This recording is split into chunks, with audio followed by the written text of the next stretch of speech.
Bonjour et bienvenue dans cette nouvelle vidéo. Je me présente, je m'appelle Angélique Capron, je suis conseillère en immobilier dans le Nord-Pas-de-Calais et aujourd'hui on va parler d'un sujet que je maîtrise très bien, c'est d'ailleurs ma spécialité, ce sont les impayés. Si tu me suis depuis quelque temps, tu sais que j'ai été comptable mandante dans une très grande agence immobilière et j'ai géré de nombreux impayés. Aujourd'hui, le thème de cette vidéo, c'est comment faire pour expulser le locataire. Je vais tout te dire de la procédure.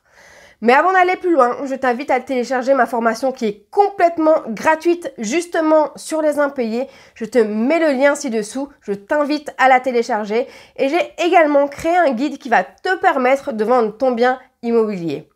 Voyons ensemble comment expulser le locataire. C'est parti!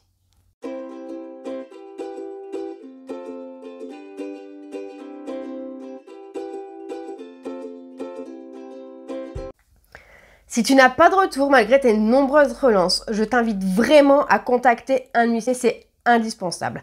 Alors je sais que le fait de contacter un huissier fait peur à de nombreux propriétaires, mais c'est vraiment très important dans la procédure. C'est d'ailleurs le début de la procédure.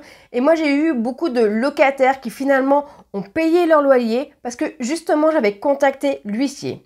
Lorsque tu contacteras l'huissier, il faudra bien sûr que tu lui envoies certains documents comme par exemple le bail, les informations sur ton locataire et bien sûr l'extrait de compte stipulant bien sûr que le locataire a un impayé, ce qui va permettre à ton huissier de faire un commandement de payer à ton locataire. Lorsque ton locataire aura reçu ce commandement de payer, il aura 2 mois pour payer ses loyers.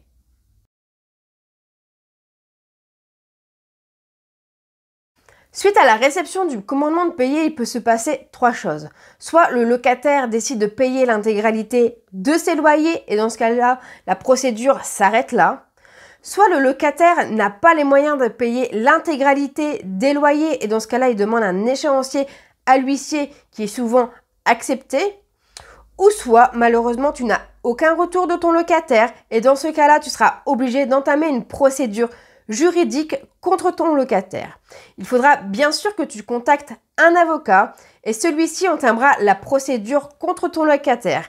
Il dénoncera la clause résolutoire du contrat. La clause résolutoire, c'est la clause qui permet de dire que s'il n'a pas respecté ses engagements, notamment là le règlement de ses loyers, il sera expulsé. Donc ça, c'est vraiment très important.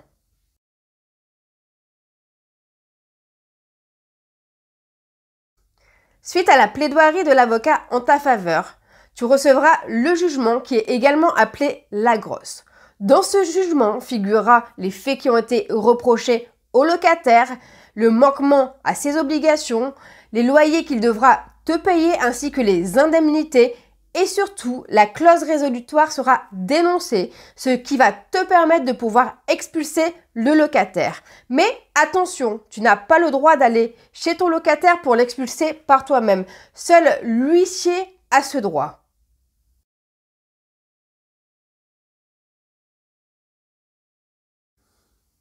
L'avocat qui est en relation depuis le début de la procédure avec l'huissier lui transmettra le jugement, ce qui permettra à l'huissier de faire un commandement de quitter les lieux à ton locataire.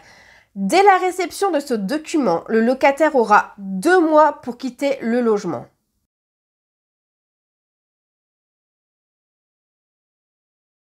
Dans ce laps de temps, donc, le locataire peut décider de quitter les lieux ou de refuser de quitter les lieux. Et dans ce cas-là, l'huissier sera obligé de contacter la force publique, un serrurier et un déménageur pour procéder à l'expulsion de ton locataire.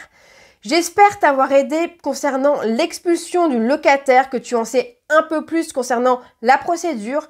Si tu as aimé cette vidéo, n'hésite pas à la liker et à la partager. Je t'invite à t'abonner à ma chaîne pour avoir toutes mes informations concernant la location, la transaction, l'achat immobilier et bien d'autres. Et moi, je te dis à bientôt pour une prochaine vidéo. Salut!